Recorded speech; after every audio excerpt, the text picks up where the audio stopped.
मशहूर playback singer अविक बैनर्जी के कत्ल के मामले में पुलिस को उनकी गर्लफ्रेंड प्रजक्ता सेन पर शक है। हालांकि प्रजक्ता के खिलाफ अभी तक पुलिस को कोई ठोस सबूत नहीं मिल पाए हैं, लेकिन सूत्रों की माने तो प्रजक्ता कत्ल की रात अविक बैनर्जी के घर गई थी। अविक बैनर्जी की असिस्टेंट का कहना है कि कुछ दिनों पहले प्रजक्ता और अविक बैनर्जी में किसी बात को लेकर कहासुनी हुई थी, जिसके बाद वो दोनों अलग हो गए थे। इससे पहले प्रजक्ता अविक बैनर्जी के साथ उनके घर पर ही रहती थी। इन सभी बातों को मद्देनजर रखते हुए पुलिस ने प्रजक्ता सेन को हिरासत में ले लिया है और उससे पूछताछ जारी है। पुलिस को अविक बैनर्जी के घर से एक नोट भी बरामद हुआ है, जो शायद किसी की दी हुई धमकी जान पड़ रही है। पुलिस को शक है कि ये नोट प्रजक्ता का ही लिखा हुआ है, लेकिन फिलहाल कुछ भी पक्के तौर पर कहना मुश्किल है। इशिता ने न्यूज पढ़कर खत्म की और स्टूडियो से बाहर आ गई। उसका आज का काम खत्म हो चुका था और अब वो आराम से थोड़ी देर चाय पीते हुए सुस्ता सकती थी। वो हाथ में चाय का कप पकड़े ब्रेकआउट एरिया में आ गई और एक टेबल के सामने रखी चेयर पर बैठ गई। अभी वो चाय की पहली घूंट भर ही रही थी कि एक करीब 22 साल की लड़की च्युइंग गम चबाते हुए उसके सामने आकर खड़ी हो गई। ये इशिता की छोटी बहन और एवीएन चैनल में एक जूनियर रिपोर्टर याशी माथुर थी। क्या लगता है तुझे, ये प्राजक्ता सच में दोषी है क्या? मुझे तो लगता है कि पुलिस गलत डायरेक्शन में जा रही है। इस पूरे मामले में ना कुछ तो बहुत बड़ा झोल है। यार तुझे क्या है? देख, चैनल वालों को अपनी टीआरपी से मतलब होना चाहिए और ये न्यूज़ चैनल की टीआरपी के हिसाब से अच्छी जा रही है। वैसे भी ऐसे मामलों में सबसे पहला शक लवर या स्पाउस पर ही जाता है। नहीं यार दी, कुछ तो बहुत बड़ा झोल है। और रही बात टीआरपी की, तो अगर हम बाकी चैनल से हटकर कुछ ऐसा ढूंढ निकालें जो अब तक किसी को पता ना चला हो, तो तू समझ सकती है कि ये सनसनीखेज खबर जंगल में आग की तरह फैलेगी और एवीएन चैनल अपने कॉम्पिटिटर से बहुत आगे निकल जाएगा। देख याशी, अभी अभी तेरी जॉब लगी है, वो भी मेरे रेफरेंस की वजह से। जूनियर रिपोर्टर है, अपनी हद में रहकर काम कर, ज्यादा पंगे ना लिया कर। नहीं दी, मैं तो मामले की तह तक जाके रहूंगी। वैसे भी ये मेरा पैशन है दी। मैं हमेशा से इसीलिए ही तो जर्नलिज्म ज्वाइन करना चाहती थी। ऐसे हाई प्रोफाइल केसेस में सब बस केवल अपना अपना फायदा देखने में लगे होते हैं और इस सब के बीच लगभग हर बार एक इनोसेंट को सजा मिल जाती है और रियल क्रिमिनल खुला घूम रहा होता है। मैं अविक बनर्जी के घर जरूर जाऊंगी। और याशी ने अपना बैग उठाया और तेज कदमों से वहां से निकल गई। याशी, याशी, सुन तो, ये लड़की भी ना। याशी ने अपना मन बना लिया था और अब वो ये जोखिम उठाने के लिए बिल्कुल तैयार थी। उसने अपनी स्कूटी अविक बैनर्जी के घर से थोड़ी दूर पर खड़ी की। उसने एक हुडेड टी शर्ट पहन रखी थी और चेहरे पर भी मास्क लगाया था। ऐसे हुलिये में उसे कोई पहचान नहीं सकता था। पुलिस अब भी अविक बैनर्जी के घर की तलाशी ले रही थी। ये बात याशी भी जानती थी। घर पुलिस की कड़ी निगरानी में था और ऐसे में उसे सीधी तरह से अंदर जाने की परमिशन मिलने नहीं वाली थी। वो पूरी तैयारी के साथ आई थी। वो घर के पीछे की तरफ गई। घर चारों ओर से बाउंड्री वॉल से घिरा हुआ था, लेकिन याशी तो खुराफात में माहिर थी। उसने देखा कि बाउंड्री वॉल की कुछ ईंटें निकली हुई हैं। वो उन पर ही पैर रखकर चढ़ने लगी और कुछ देर की मशक्कत के बाद वो दीवार के उस पार थी। घर के पीछे की तरफ भी एक पुलिस कांस्टेबल तैनात था। अब याशी को अंदर जाने के लिए किसी तरह इस कांस्टेबल को चकमा देना था। वो कुछ देर वहीं छिपकर कोई तरकीब सोचती रही और फिर अचानक उसके दिमाग में एक आइडिया आया। क्या कमाल का आइडिया है! क्या दिमाग पाया है तूने याशी! मेरा टैलेंट किस दिन काम आएगा। उसने कांस्टेबल के पीछे जाकर थोड़ी भारी आवाज में कहा, तेजराम, चाय लेकर आओ, सर बहुत दर्द कर रहा है। दरअसल उस दिन प्रेस कॉन्फ्रेंस के दौरान उसने इंस्पेक्टर अर्जुन को इस कांस्टेबल का नाम लेते हुए सुना था। याशी अपनी बात कहकर वहीं एक पेड़ के पीछे छिप गई। उसका तीर निशाने पर लगा था। तेजराम पीछे मुड़ा तो उसे कोई दिखाई नहीं दिया और उसे लगा कि साहब अपनी बात कहकर जा चुके हैं। याशी का ये आइडिया रिस्की तो बहुत था, लेकिन काम कर गया था। तेजराम चाय लेने जा चुका था। याशी बचपन से ही किसी की भी आवाज बहुत आसानी से निकाल लेती थी और आज उसका यही टैलेंट काम आया था। उसने देखा कि पीछे की तरफ कांच का एक रोशनदान बना हुआ था जो शायद दूसरी तरफ बाथरूम में खुलता था। काम थोड़ा मुश्किल तो था, लेकिन और कोई रास्ता भी तो नहीं था। उसने पास ही रखा वो स्टूल उठा लिया जिस पर अभी कुछ देर पहले तक तेजराम बैठा हुआ था। स्टूल पर चढ़कर वो जल्दी जल्दी रोशनदान का कांच निकालने लगी। इसके लिए उसने वहां पड़ी एक पेड़ की डाली पहले ही उठा ली थी।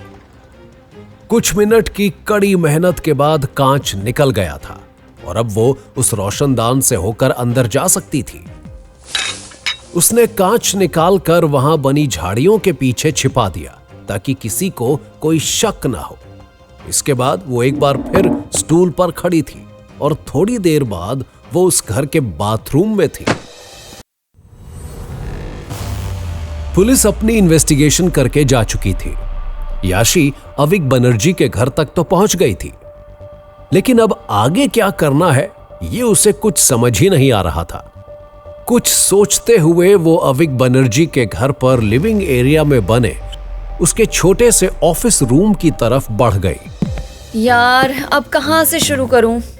जेम्स बॉन्ड की भतीजी बनकर यहाँ तक तो आ गई, लेकिन अब आगे क्या करूं कुछ समझ ही नहीं आ रहा। अविक बनर्जी का वो ऑफिस रूम बहुत ही एलिगेंट फर्नीचर से सजाया गया था। सामने की तरफ एक महोगनी डेस्क रखा हुआ था और उसके ठीक सामने एक लेदर चेयर थी। बाईं तरफ की दीवार पर एक बुक शेल्फ बनी थी और दाहिनी ओर एक 2 सीटर लेदर सोफा रखा हुआ था। डेस्क पर अविक का लैपटॉप रखा था। याशी सोचते हुए आगे डेस्क की ओर बढ़ रही थी। वो अपने ही ख्यालों में गुम अपनी उंगली में पहनी रिंग से खेल रही थी कि तभी वो रिंग उसके हाथ से निकलकर फर्श पर गिर पड़ी और लुढ़कते हुए उस लेदर सोफा के नीचे चली गई। ओह शिट, ये रिंग को भी अभी ही गिरना था। उसने सोफे के नीचे झांक कर देखा तो अंदर बहुत अंधेरा था और इतना स्पेस भी नहीं था कि वो हाथ अंदर डालकर रिंग को बाहर निकाल सके। यार अब क्या करूं? ये रिंग कितने प्यार से मुझे आर्यन ने दी थी। अगर ये खो दी ना मैंने तो उसका प्यार भी खो दूंगी। इसे तो ढूंढकर निकालना ही पड़ेगा। चल याशी तैयार हो जा अपना बाहुबल दिखाने के लिए। अब ये सोफा यहाँ से हटाना पड़ेगा तभी तो रिंग दिखाई देगी। याशी अपने दोनों हाथों से जोर लगाते हुए सोफा को खिसकाने लगी। मेहनत तो बहुत लगी पर सोफा अपनी जगह से हट गया था। सोफा के हटते ही उसे अपनी रिंग भी दिखाई देने लगी। ये रही मेरी रिंग, थैंक गॉड मिल गई। वो अभी रिंग को उठाने के लिए नीचे झुकी ही थी कि अचानक उसे वहां फर्श पर कुछ हैंडल जैसा नजर आया। उसका रंग बिल्कुल उस वुडन फ्लोर के रंग से मैच करता था और इसलिए एक बार में नजर आना भी मुश्किल था। ये क्या है? क्या कोई हिडन कंपार्टमेंट है? ये क्या रखता होगा ये अविक बनर्जी इसके अंदर? Black money. याशी ने हैंडल को अपनी एक उंगली में फंसाया और जोर से फ्लोर बोर्ड को खींच दिया। उसने जैसे ही अंदर झांक कर देखा उसकी आंखें फटी की फटी रह गईं। उसने अपना दाहिना हाथ अपने मुंह पर रखा और सीधा बाथरूम की तरफ भागी। उसे उबकाई आने लगी थी। कंपार्टमेंट के अंदर एक सड़ी हुई लाश रखी थी जिस पर कपड़ों के कुछ फटे हुए से चिथड़े लिपटे थे। लाश से आती बदबू और उसकी ऐसी हालत देखकर ही याशी को मितली आने लगी थी। उसने फौरन कंपार्टमेंट को फ्लोर बोर्ड लगाकर बंद किया और उस ऑफिस रूम से बाहर आ गई। अविक बनर्जी की बॉडी तो पहले ही ऑटोप्सी के लिए जा चुकी है, तो फिर ये किसकी लाश है और इसे यहाँ किसने छिपाया होगा? क्या खुद अविक बनर्जी ने? मुझे पुलिस को इस बारे में बताना होगा, लेकिन कैसे? अगर पुलिस को पता चला कि मैं पुलिस से छिपकर इस घर में आई थी तो फिर तो पुलिस मुझे भी नहीं छोड़ेगी। अभी वो ये सब सोच ही रही थी कि अचानक एक तेज आवाज ने उसका ध्यान अपनी ओर खींचा। ये आवाज अविक बनर्जी के उसी ऑफिस रूम से आई थी। याशी फौरन भागते हुए ऑफिस रूम की तरफ गई और ये क्या, वहां जो उसने देखा उसे देखकर तो उसकी हैरानी का ठिकाना ही नहीं रहा। प्राजक्ता, तुम यहाँ कैसे? हाँ, अविक मेरा बॉयफ्रेंड था। पुलिस को लगता है कि मैंने मारा है अविक को, और मैं यहाँ पुलिस से बचकर अपनी बेगुनाही का सबूत ढूंढने आई हूँ। और मैं भी दावे के साथ कह सकती हूँ कि तुमने ये कत्ल नहीं किया है। तुम किसी का कत्ल कर ही नहीं सकती। तुम तो वो हो जो लोगों की जान बचाती है।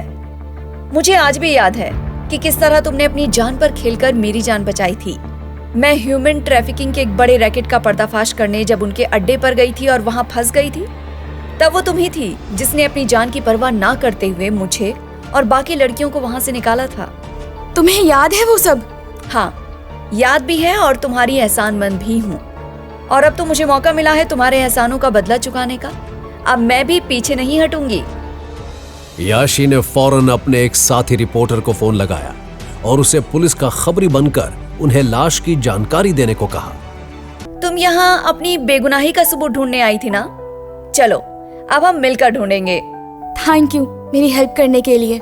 याशी के साथी ने पुलिस को डेड बॉडी के बारे में बता दिया था और उसकी दी हुई इंफॉर्मेशन की सच्चाई को चेक करने के लिए पुलिस एक बार फिर अविक बनर्जी के घर पहुंच चुकी थी। याशी और प्राजक्ता जानते थे कि अगर पुलिस ने उन्हें उस घर में देख लिया तो वो बड़ी मुसीबत में फंस सकते हैं। इसलिए वो दोनों घर में ही दूसरे फ्लोर पर बने एक एटिक में छिप गए। पुलिस को डेड बॉडी मिल गई थी और अब वो ऑटोप्सी के लिए जा चुकी थी। इधर याशी और प्राजक्ता एटिक में छिपे बैठे थे और वहां रखे सामान को खंगाल रहे थे। हे, फाइनली कुछ मतलब का मिला मुझे। क्या क्या मिला? ये डायरी। क्या तुम्हें ये बात पता थी कि अविक बनर्जी डायरी लिखता है? हाँ, मैंने देखा था उसे लिखते हुए, पर वो कभी अपनी डायरी पढ़ने नहीं देता था मुझे। एक बार तो लड़ाई भी हो गई थी मेरी उससे इस बात के लिए। और याशी, इससे पहले कि तुम वो डायरी पढ़ो, मैं तुम्हें अविक के बारे में कुछ बताना चाहती हूँ। क्या? पिछले कुछ महीनों से अविक को कोई ब्लैकमेल कर रहा था। उसके पास अविक की कोई ऐसी वीडियो क्लिप थी जो कि अविक नहीं चाहता था कि कभी पब्लिक हो। उसने मुझे ये बात बताई थी। वो उस ब्लैकमेलर को अपने रास्ते से हटाने के लिए उसका मर्डर करना चाहता था और वो चाहता था कि इसमें मैं उसका साथ दूं। क्या? तो क्या तुमने दिया उसका साथ? नहीं आशी, बल्कि उस शाम हमारी लड़ाई हुई और फिर मैंने अपना सामान भी अविक के घर से शिफ्ट करवा लिया था। मैं इतना नाराज थी उससे कि अब उसके साथ नहीं रहना चाहती थी। पर फिर प्यार तो प्यार होता है ना। कुछ ही दिनों में मेरा ये गुस्सा भी पिघलने लगा और मैं अविक को बुरी तरह मिस करने लगी। मैं उससे मिलने उस दिन जब स्टूडियो पहुंची तो अविक मुझे देखकर बहुत खुश हुआ। उसने उस दिन मुझसे कहा कि उसने अपनी प्रॉब्लम खुद ही सॉल्व कर ली है और मैंने भी फिर उससे इस बारे में कुछ नहीं पूछा। उसकी एक नई एल्बम लॉन्च होने वाली थी और इसी खुशी में उसने अपने कुछ दोस्तों को अपने फ्लैट पे इनवाइट किया था। मुझे भी उसने वहाँ आने के लिए कहा। मैं तैयार हो गई। उस रात पार्टी करने के बाद हमने बहुत देर तक बातें की। सब सो गए थे। बहुत देर तक बातें करने के बाद मैं भी वहाँ से निकल गई और अगली सुबह पुलिस मेरे दरवाजे पर थी। मुझे तो पता ही नहीं कि ये सब कैसे हो गया। इस सब का तो यही मतलब निकलता है ना कि वो डेड बॉडी उसी ब्लैकमेलर की होगी। लेकिन फिर अविक को किसने मारा? बाप रे, ये सब कुछ कितना ट्विस्टेड है। सोचा नहीं था कि इस केस की सच्चाई ऐसी होगी। अविक की डायरी पढ़ने के बाद जो सच सामने आया था वो वाकई चौंका देने वाला था।